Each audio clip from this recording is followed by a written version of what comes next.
दोस्तों, जरा सोचिए, आप किसी क्लाइंट को अपने प्रोडक्ट के बारे में सब कुछ बता देते हैं। फीचर्स, प्राइस, फायदे। लेकिन आखिर में वो बोलता है, मैं सोचकर बताऊंगा, या अभी टाइम नहीं है। अब दिल पर हाथ रखकर बताइए, क्या आपके साथ कभी ऐसा हुआ है? अगर हां, तो असल वजह यह है कि लोग प्रोडक्ट नहीं खरीदते। लोग अपनी समस्या का समाधान खरीदते हैं। और इसी सच्चाई का पूरा राज खोलती है कीनन की मशहूर किताब गैप सेलिंग। यह किताब सेल्स की दुनिया को एकदम उल्टा सोचने पर मजबूर कर देती है।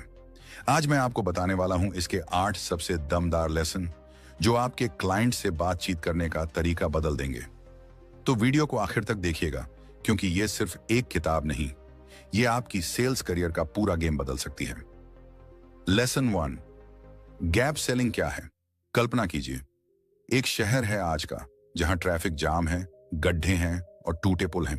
और दूसरा शहर है भविष्य का, चौड़ी सड़कें, मेट्रो, हर चीज स्मूथ। अब बताइए, आप किस शहर में रहना चाहेंगे? जाहिर है, भविष्य वाले में। यही है गैप सेलिंग का पहला सबक।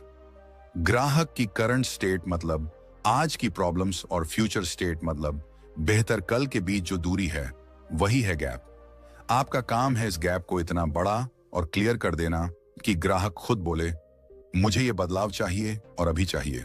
याद रखिए, प्रोडक्ट मत बेचो, गैप बेचो।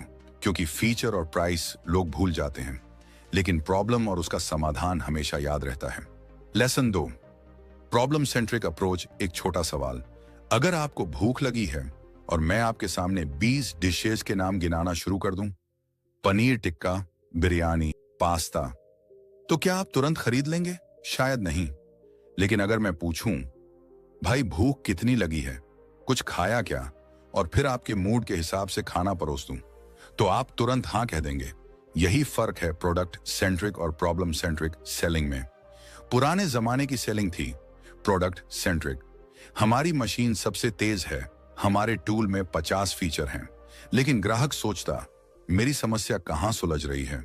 गैप सेलिंग कहता है, खेल बदलो, ग्राहक की समस्या पकड़ो, प्रॉब्लम सामने लाओ, और फिर दिखाओ कि आपका सॉल्यूशन उसका बोझ हल्का कैसे करता है।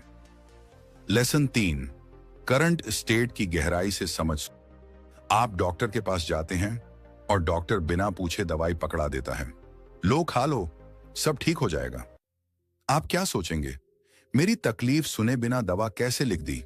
सेल्स भी बिल्कुल ऐसा ही है। अगर आप ग्राहक की मौजूदा परेशानी नहीं समझते, तो आपका प्रोडक्ट भी उसी बिना सुनी दवा जैसा लगेगा। इसलिए सबसे पहला कदम है करंट स्टेट को गहराई से समझना, और वो भी सही सवाल पूछकर। लेकिन ध्यान रहे, सिर्फ हाना वाले सवाल नहीं, बल्कि ऐसे सवाल जिनसे ग्राहक खुद अपनी तकलीफें बोलना शुरू कर दे। जैसे, आपकी टीम हर महीने रिपोर्ट बनाने में कितना टाइम लगाती है? गलतियों की वजह से अब तक कितना नुकसान उठाया? कभी डेटा लेट आने से बड़ा डिसीजन मिस हुआ है? जैसे ही ग्राहक इनका जवाब देता है, उसे एहसास होता है, मेरी हालत सच में खराब है, मुझे बदलाव चाहिए। लेसन 4, फ्यूचर स्टेट की तस्वीर। अब सोचिए, आप रात को सोचते हैं, काश मेरी टीम का काम आसान हो, काश बिजनेस स्मूथ चले, काश मेरे पास ज्यादा मुनाफा और खाली टाइम हो, और अगली सुबह ये काश हकीकत बन जाए।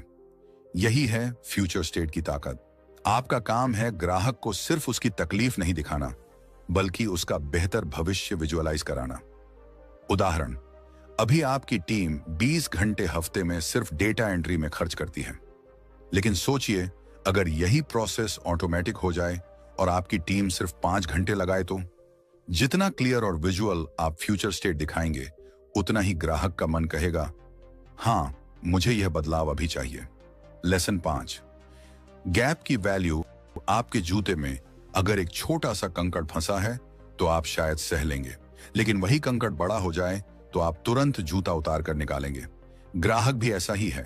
अगर उसकी समस्या छोटी लग रही है तो वह कहेगा, चलेगा, लेकिन जब उसे दिखता है कि अगर अभी नहीं बदला तो नुकसान बढ़ेगा, तभी वह तुरंत एक्शन लेगा।